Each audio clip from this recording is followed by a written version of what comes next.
Boker Tov Rabotai. Alors ce matin, en arrivant à la synagogue, la première des questions qu'on m'a demandé, est-ce qu'on fait le pshisha ou pas? Oui ou non, monsieur Hajjaj?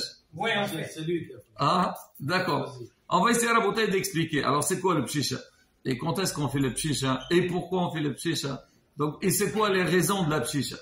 Alors déjà pour commencer, donc la pshisha en fait, alors pour les Tunisiens, donc c'est tous les jours, c'est leur petit déjeuner. Tous les matins, alors on mange la pshisha avec du café ou avec du lait, et en fait c'est quelque chose de très fortifiant. Et aujourd'hui ça a changé, les gens ils aiment pas, ils aiment bien tout ce qui est beau, tout ce qui est agréable et facile à manger. La pshisha, de quoi elle est composée? En fait, il y a dedans, elle est composée, c'est de la farine de blé, il y en a qui mettent, il y a des pois chiches, il y a des lentilles, tout est écrasé.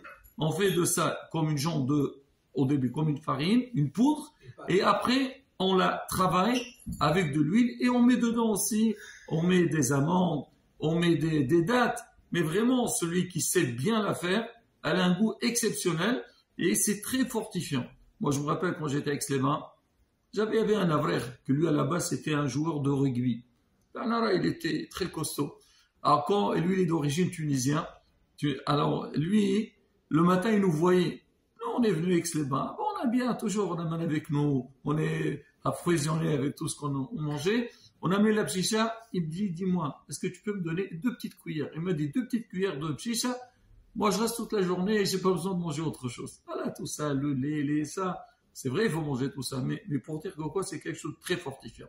Ça, c'est ce qu'on mangeait tout le long de l'année. Ça, c'est commandé, ça fait partie des mets qu'on mange donc dans les foyers tunisiens.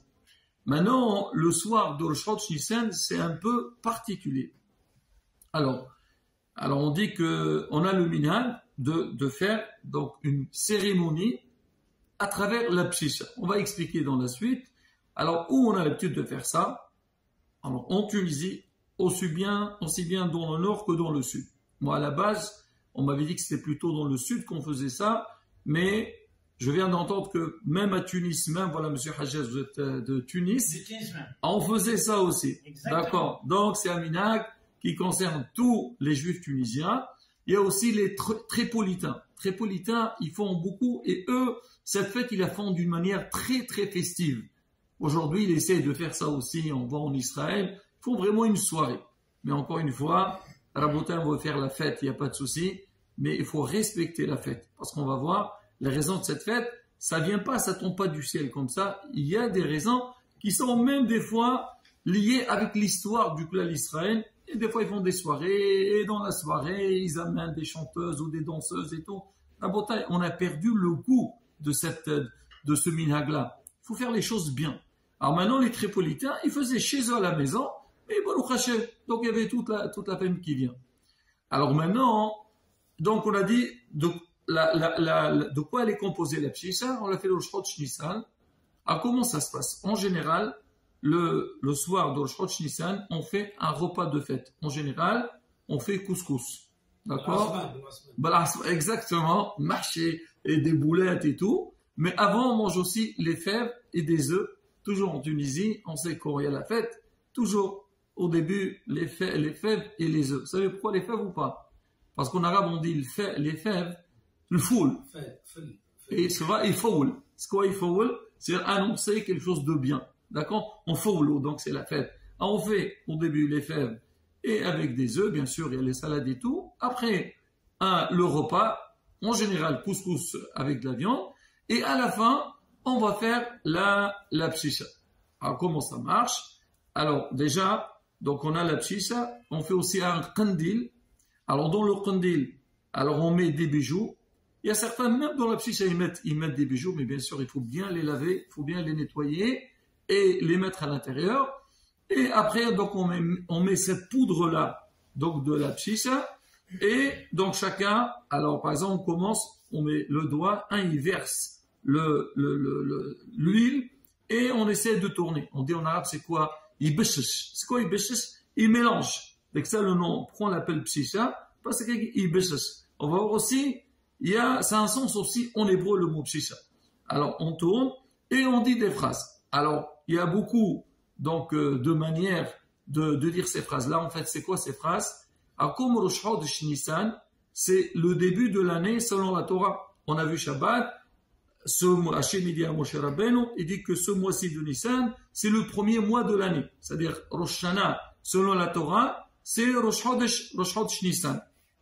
De la même manière que à Rosh Hashanah, on fait des vœux, on amène donc tout le seder de Rosh Hashanah, on fait Yeratzon, on fait des demandes, on fait des vœux.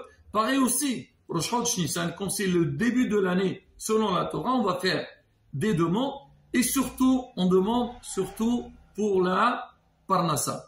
On dit ce minag de Pshis, ça c'est une grande ségoula pour la Parnassa, et on fait des demandes. Alors, je vous lis ce qui est marqué, après je vous dis ce que nous on a l'habitude de dire. On dit, il y a tahrik bil pshish, c'est-à-dire on tourne, il tourne bil pshish, il y a fattah, c'est quoi fattah? Poter, celui qui ouvre, yarzaq, c'est quoi yarzaq? Il donne la Parnassa, c'est-à-dire la Parnassa, il y a halal al-biban, celui qui ouvre les portes, hanna alina, sois miséricordieux avec nous, waftah lana mkhaznak, ouvre-nous tes trésors. Je reviendrai sur cette phrase. Ya fattah min ghayr maftah, toi tu ouvres sans clé. Hanna alina ya fattah, sois miséricordieux avec nous, ya fattah, celui qui ouvre tout. Après on dit mkhaznak, c'est vrai on dit makhzan. C'est quoi makhzan? Otsa. Hein? Là, makhzan, ça veut dire les coffres, mais en vérité, Kadosh Baruch Hu, il a que l'argent lui. Il a tout. Après on va demander, alors c'est pour ça que ce soir-là, on a dit on fait des vœux. C'est vrai, on demande pour la parnassa, mais on demande pour tout. On demande pour celui qui veut avoir des enfants, celui qui veut se marier, pour la tzlaha des enfants. Mais justement, pendant ces moments-là, et bien sûr, il y a les brachot, on parlera aussi des brachot. Donc c'est un moment qui est très très fort. Et donc on va faire ces demandes-là pendant donc ce jour de Rosh Chodesh. Il y en a qui disent, il y a tahrik bil pshish, il y a fattah bil maftah, illi yakelha yirbah. Alors on dit, parce qu'il y a beaucoup de gens qui disent, ah non, je ne veux pas manger, on tourne avec le doigt, alors aussi on tourne aussi avec la clé. Alors avec la clé aussi, on dit que la parnassa, il y a certains qui prennent aussi, donc comme un petit bout de bois, on dit, tahrik bil oud, hanna alina ya ma'boud, celui qui est servi, Kadosh Baruch Hu. Mais là, on voit derrière ça. D'accord, c'est vrai, ça fait un peu, on dirait, c'est un peu rigolo, mais on fait des prières, c'est Yirat Shamayim. Les enfants, alors ils sont tous présents et on voit comment les parents, au début, regardent ça, ça leur fait un petit peu bizarre, étrange, mais il y a un message derrière ça. Même c'est rapporté, alors que dans beaucoup de familles, le soir de Nissan, le Pshisha, il faut que tous les membres de la famille ils soient présents. Tout le monde il est là. Et il dit, si Hasbi Shalom, quelqu'un il s'absente, Hasbi Shalom, c'est dangereux. Bon, ça c'est des gens un peu, c'est un petit peu, bon, chacun a sa manière de voir. Mais en tous les cas, on exige, on demande que tout le monde soit là. Non, si on ne peut pas venir, ben c'est pas grave, surtout aujourd'hui, les enfants ils sont en voyage, ils font des études à la yeshiva et tout. Oh, c'est pas la fin du monde. Eux aussi qui n'ont qu'à faire à la yeshiva, c'est pas un problème. Mais, donc c'est un moment où on regroupe toute la famille et on vient, on fait des vœux. On dit qu'à l'époque, comment ça se passait? On a le chef de famille, il voyageait, il allait à l'extérieur de la ville. Pas comme aujourd'hui, Baruch Hashem, la Parnassa, on a ce qu'il faut devant nous. Alors il allait loin, il partait après Pessah, il revenait à Rosh Chodesh Nissan. Et il revenait non, à Rosh Hashanah, avant Rosh Hashanah, il partait après Sukkot, il revenait avant Rosh Chodesh Nissan. Alors, Rosh Hashanah, on fait les vœux, donc Yeratzon et tout, on fait des demandes à Kadosh Baruch Hu, parce que le Baal Habayit il est retourné, et la halakha aussi, et à Rosh Chodesh Nissan aussi c'est pareil. Alors on fait ces vœux-là, mais comme le chef de la famille, il est de retour, toute la famille elle vient, on dit même les bébés on les amène, et on vient pour avoir des nouvelles. Maintenant, pendant la cérémonie, il y a beaucoup de minagim, mais il y a certains, eux, ce soir-là, ils font entrer personne. Hier, j'ai entendu deux enfants, ils parlaient, une elle a dit l'autre, tu sais qu'on fait de la pchicha, fais attention, hein. Il faut pas partager, il faut pas envoyer des, parce qu'en général, les gens aujourd'hui, alors tout ce qu'ils font, ils se font filmer, ils l'envoient, ils partagent. C'est le monde de partage. On partage que les vidéos, mais on partage pas tout ce qu'on a pour les bon. Les gens parlent, ils disent non, fais attention, le soir de ce Nissan, il faut que personne ne voit. Donc la pchicha qu'on fait. Rabotai. Bon, chacun fait ce qu'il veut, mais bon, faut pas aller jusqu'à, comme c'est marqué, il dit, menhag stot, c'est-à-dire, aller jusqu'à ce point-là. Non. Alors, il y a certains, dès que la maman, elle commence à préparer la pchicha, à l'époque, on l'a préparée à la maison, jusqu'à maintenant. Baruch Hashem, certains, il les prépare à la maison. Maintenant, si c'est difficile, on achète, Baruch Hashem, il n'y a pas de problème. Et depuis qu'elle commence à la préparer, alors personne n'a le droit de la voir et personne ne doit venir à la maison. Et quand ils ont fini de manger, alors ils doivent la finir entièrement, et si ça reste, ils la brûlent. Moi, quand j'ai lu ça, vous ne connaissez pas ce minhag? On laisse pour le lendemain. Ah, on laisse jamais pour le lendemain. Je laisse pour le lendemain. Ah, vous laissez, ouais. Oui. D'accord, nous aussi on laisse pour le lendemain. Il y a des gens, non. En fait, je pense, ça fait un petit rappel. C'est pas marqué du tout. Mais il y a des gens comme ça. Pourquoi? Ça, c'est des petits rappels aussi avec Pessah. On sait qu'on y a eu, donc, le Makat Abechorot, quand Akadosh Baruch Hu, il a tapé les Égyptiens, c'est marqué, c'est Ishmepet Habed. Personne ne doit sortir de la maison. Eux, ils ont fait un parallèle avec ça, personne ne sort de la maison. Tout le monde doit être ici. À la fin, parce que aussi, au sujet de Korban Pessah, aujourd'hui, il n'y a pas de Korban Otal, on dit tout ce qui reste, on doit le brûler. Eux aussi, ce qui reste, il faut le brûler. Donc, c'est un petit peu, et aussi, on dit que Pessah, le Hametz, Balira et Bali Matzeh. Il faut pas qu'on a du Hametz à la maison. Eux aussi, la petite, personne ne la voit. Les gens, ils font des fois des petits parallèles. Bon, Raboté, on va faire des parallèles, mais il ne faut pas entrer aussi dans des folies et leur rien faire n'importe quoi. Ça, Raboté, on a dit donc un petit peu par rapport à la pchicha elle-même. Alors maintenant, on a dit on fait le qandil, aussi on met les bijoux. Il y en a qui disent, on fait ça, surtout les femmes, ils mettent dedans. Comme les femmes, elles n'ont pas participé dans le vaudor. Et aussi, il y a le Mishkan. Donc, on a vu les parachutes qu'on vient de lire. Depuis Trauma jusqu'à Wayaqel, on a fait l'inauguration du Mishkan. Donc, on a construit le Mishkan et on a amené des bijoux pour le Mishkan. Nous aussi, comme Rosh Chodesh Nissan, c'est le jour de l'inauguration du Mishkan, du sanctuaire. Alors, nous aussi, on fait la même chose. On met des bijoux à l'intérieur, dans le qandil. Voilà. Alors maintenant, le pchicha elle-même aussi, on est vrai, on dit bassis. C'est quoi bassis? Bassis, c'est un support, d'accord? Alors on dit que au Beth Amikdash et au Mishkan, le jour de l'inauguration du Mishkan, on a mangé donc cette mélange qu'on appelle solet minha, la semoule, c'est le couscous. Et aussi on a fait prendre de la farine avec de l'huile et on l'a mélangé. Donc on dit, en souvenir de ça, on fait cette coutume-là. On dit aussi que quand les gens ils faisaient inaugurer une maison, quelqu'un dans une nouvelle maison, ils faisaient ce qu'on appelle Hanoukat Abayt. Hanoukat Abayt, toujours quand on entre dans une maison, alors on dit il faut faire des devrei Torah à l'intérieur. Pourquoi? Pour qu'il y ait de la kdusha dans la maison. On dit il y a l'odeur de la Torah dans la maison. Alors on mangeait aussi le pchicha. Comme ça c'était le minhag. Ils mangeaient le pchicha. On dit pareil aussi. Comme c'est... Hein? Il ne coupait pas le poisson. Le poisson, ça c'est autre chose. Ça c'est Qassan al-Houta. Quand les nouveaux mariés, une fois qu'ils se marient, alors 2 semaines plus tard, alors ils venaient, ils faisaient Hanoukat Bayt à la maison et ils coupaient le poisson. Qassan al-Houta, ça c'est autre chose. Ça c'est. Mais sinon qu'on fait, on entre dans une nouvelle maison, on dit qu'on faisait le pchicha. Certainement aussi il se passait bassis. On appelle ça Ebn Apina, la pierre. Donc c'est du solide ça. Bien sûr c'est du solide. Alors maintenant on dit que, alors une fois j'ai fait ce cours et il y avait des Marocains, ils m'ont dit oui, nous on a ce minhag, quand on entre dans une nouvelle maison, on mange à manger qui ressemble à ça et qui s'appelle aussi le pchicha. D'accord? L'al-Houta, c'est on a dit pour les nouveaux mariés. Pas pour la maison. Ouais, nouvelle maison. Pourquoi la nouvelle maison? Parce que les nouveaux mariés, ils vont aller dans une nouvelle maison.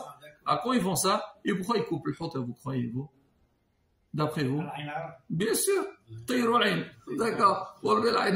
Ça, la vraie raison. Moi, mon père m'a expliqué. Oui. Le jour du mariage, on casse un verre. Oui. Soit pour qu'on casse le verre, que l'Aïnara disparaisse. C'est vrai, il y a beaucoup. On casse. C'est vrai, on casse normalement, c'est en souvenir de l'expression. Mais il y a certains aussi, toujours comme ils cassent un verre ou ils cassent une assiette. Ça c'est encore des autres naguets. Mais en tous les cas, la beauté, pas de toute façon, il y a des raisons derrière. Mais en tous les cas, donc cette fête-là de Rosh Chodesh Nissan, elle est basée sur ça. Surtout, premier point, personnellement je pense, c'est pour regrouper la famille. et surtout on est juste avant Pessah. Et à l'époque, on faisait la fête de Pessah tous ensemble. C'est le moment de faire une grande réunion. Comment on va dispatcher les tâches de la fête? C'est obligatoire. La famille serait Non, c'est pas obligatoire. Mais à la base, c'était aussi un moment de réunion. On voit le chef de la famille. Malheureusement, aujourd'hui, on voit surtout en France, en Israël, partout. Chacun, il est occupé par ses affaires. Il faut qu'il y ait des moments dans l'année où la famille se regroupe. Mais bien sûr, se regroupe dans une bonne ambiance. Pas Hasbi Shalom.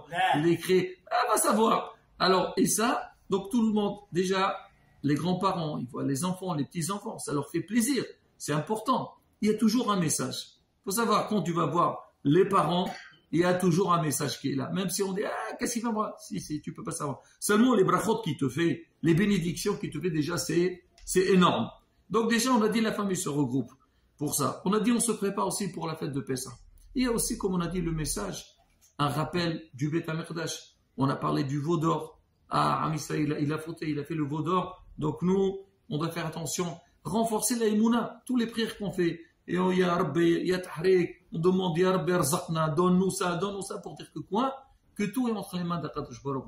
Et quand on fait donc tous ces coutumes-là dans les normes, dans des manières qui sont logiques, des manières qui sont, comme on dit, pas Hasbi Shalom, n'importe quoi. Hein? Exactement. Il y a des fois, il y a un peu la belle.